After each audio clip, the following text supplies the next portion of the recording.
Dear students, इस video में हम कार्बोहाइड्रेट्स के बारे में पढ़ेंगे। कार्बोहाइड्रेट्स, जैसा कि हमने पहले भी पढ़ा है, कार्बोहाइड्रेट भोजन में पाए जाने वाले 6 पोषक तत्वों में से एक मुख्य पोषक तत्व होता है। कार्बोहाइड्रेट्स को हम कार्बोज भी कहते हैं। कार्बोहाइड्रेट कार्बन, हाइड्रोजन एवं ऑक्सीजन से मिलकर बनता है। कार्बोहाइड्रेट को हम सैकराइड भी कहते हैं। इसका साधारण स्ट्रक्चर CH2ON होता है। शरीर में कार्बोहाइड्रेट्स के कार्य, फंक्शंस ऑफ कार्बोहाइड्रेट। बच्चों, कार्बोहाइड्रेट का मुख्य कार्य हमारे शरीर में ऊर्जा प्रदान करना होता है। हमारे शरीर को सभी कार्यों के लिए ऊर्जा की आवश्यकता होती है। साथ ही बहुत सारी ऐसी क्रियाएं जो हमारे शरीर के अंदर लगातार चलती रहती हैं, उन्हें भी ऊर्जा की आवश्यकता होती है। साथ ही बहुत बड़ी मात्रा में हमारे ब्रेन को ऊर्जा की आवश्यकता होती है। तो इन सभी कार्यों के लिए, इन सभी आंतरिक प्रक्रियाओं के लिए और हमारे ब्रेन के लिए ऊर्जा कार्बोहाइड्रेट के द्वारा ही प्राप्त होती है। तो इस प्रकार हमने देखा कार्बोहाइड्रेट का पहला और मुख्य कार्य जो है वो ऊर्जा देना होता है। 1 ग्राम कार्बोहाइड्रेट से हमें 4 किलो कैलोरी ऊर्जा मिलती है। कार्बोहाइड्रेट का दूसरा मुख्य कार्य है ऊर्जा का संचय कर वसा के उपयोग में सहायता करना। बच्चों, वसा के द्वारा भी हमें ऊर्जा की प्राप्ति होती है, परंतु वसा के हमारे शरीर में दूसरे कार्य भी होते हैं। इसलिए शरीर कार्बोहाइड्रेट से पहले ऊर्जा ग्रहण करता है। यदि हमारे शरीर में कार्बोहाइड्रेट की कमी होती है, तब हमारे शरीर में वसा एवं प्रोटीन के द्वारा ऊर्जा का उत्पादन होता है। प्रोटीन को अन्य कार्यों के लिए मुक्त करना। कार्बोहाइड्रेट प्रोटीन को अन्य कार्यों के लिए मुक्त करता है। प्रोटीन हमारे शरीर के निर्माण में अत्यंत महत्वपूर्ण भूमिका अदा करता है। बिना प्रोटीन के हमारे शरीर के कोशिकाओं का, ऊतकों का, अंगों का निर्माण संभव नहीं है। तो इसीलिए यदि प्रोटीन की खपत शरीर को ऊर्जा देने में हो जाएगी तो अन्य कार्य रुक जाएंगे। कार्बोहाइड्रेट के प्रकार। बच्चों, कार्बोहाइड्रेट के प्रकार, कार्बोहाइड्रेट को हमने इस प्रकार से विभाजित किया है: monosaccharides, disaccharides, oligosaccharides and polysaccharides. तो ये कार्बोहाइड्रेट के अणुओं के आधार पर वर्गीकरण है। मोनोसेक्राइड, मोनो मतलब एक, सेक्राइड मतलब कार्बोहाइड्रेट, यानी कि मोनोसेक्राइड्स में कार्बोहाइड्रेट का एक ही अणु होता है। यह सबसे सरलतम कार्बोहाइड्रेट होती है। मोनोसेक्राइड्स हमारे शरीर में जाकर तुरंत पाचन हो जाता है और हमारे शरीर को तुरंत ही ऊर्जा प्रदान करते हैं। ग्लूकोज, ग्लूकोज एक प्रमुख मोनोसेक्राइड है। यह कार्बोहाइड्रेट की प्राथमिक इकाई है और ग्लूकोज को हम डेक्सट्रोज या ग्रेप शुगर भी कहते हैं।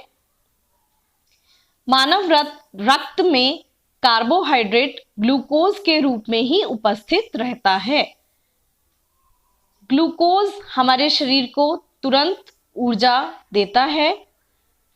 ग्लूकोज के ऑक्सीकरण के द्वारा ही शरीर में ऊर्जा प्राप्त होती है। रक्त में ग्लूकोज की सामान्य मात्रा 80 से 110 मिलीग्राम पर डेसीलीटर होती है।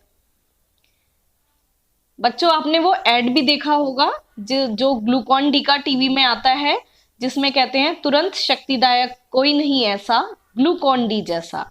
मतलब ग्लूकॉन डी मतलब ग्लूकोज, तो ग्लूकोज से हमें तुरंत शक्ति मिलती है, तुरंत ऊर्जा मिलती है, क्योंकि यह कार्बोहाइड्रेट का सबसे सरल रूप होता है और हमारे शरीर में जाकर तुरंत ऊर्जा को प्रदान करता है।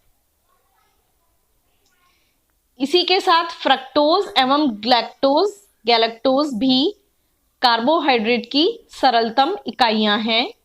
फ्रक्टोज फ्रूट शुगर कहलाती है, यह फलों एवं शहद में पाया जाता है तथा फ्रक्टोज भी शरीर में जाकर सरलता से ग्लूकोज में ही परिवर्तित हो जाता है और हमें ऊर्जा प्रदान करता है। गैलेक्टोज यह भी दूध में पाया जाता है और यह भी कार्बोहाइड्रेट की मोनोसेक्राइड फॉर्म होती है।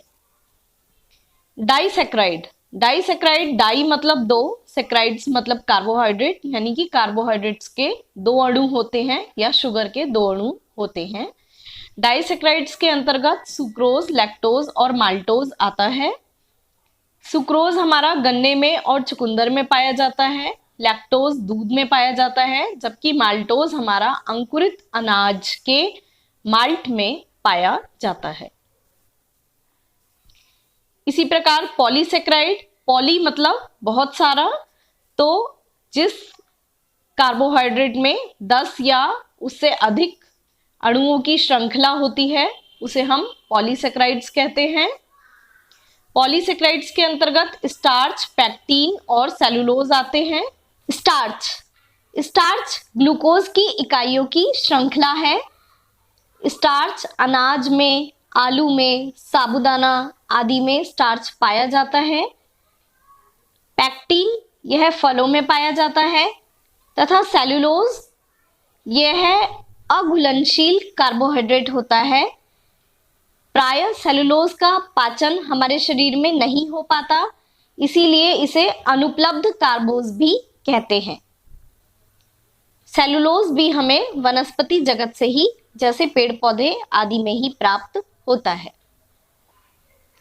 कार्बोहाइड्रेट प्राप्ति के स्रोत: चीनी, शहद, गुड़, चावल, गेहूं, शकरकंद, पका केला, आलू और चीकू। इनमें घटते क्रम में कार्बोहाइड्रेट की मात्रा सबसे अधिक होती है।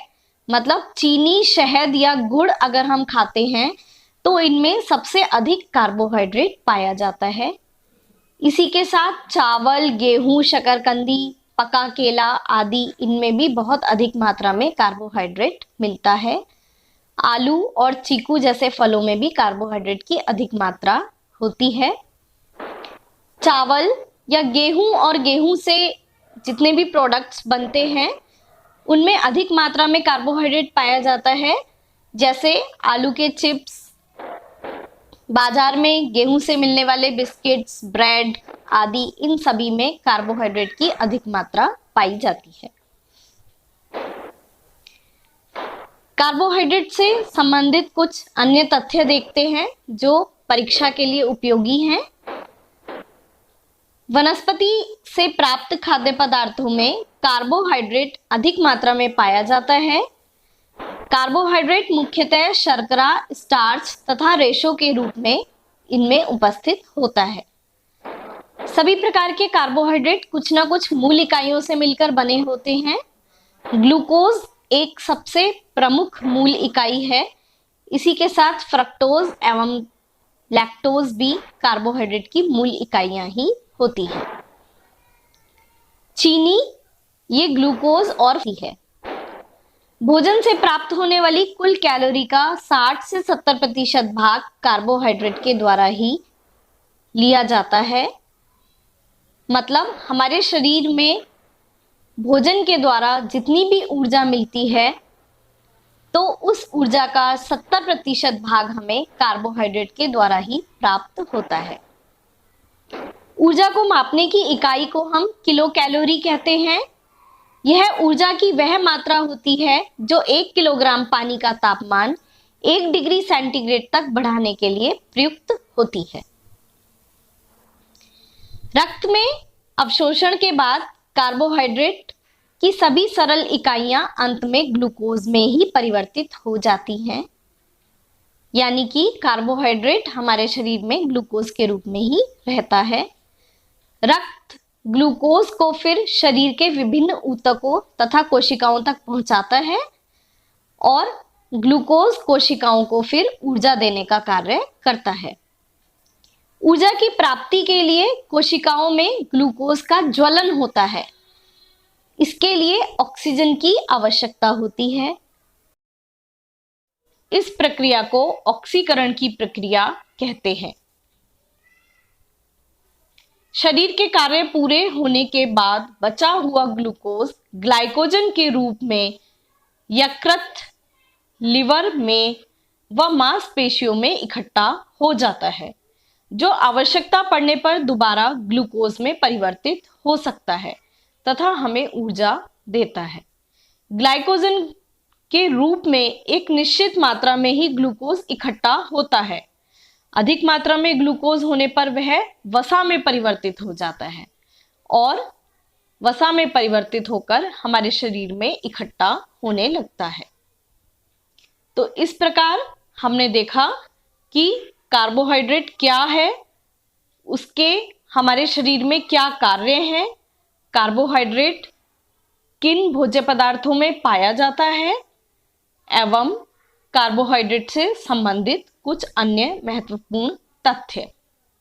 आगे की वीडियो में हम प्रोटीन एवं वसा के बारे में पढ़ेंगे।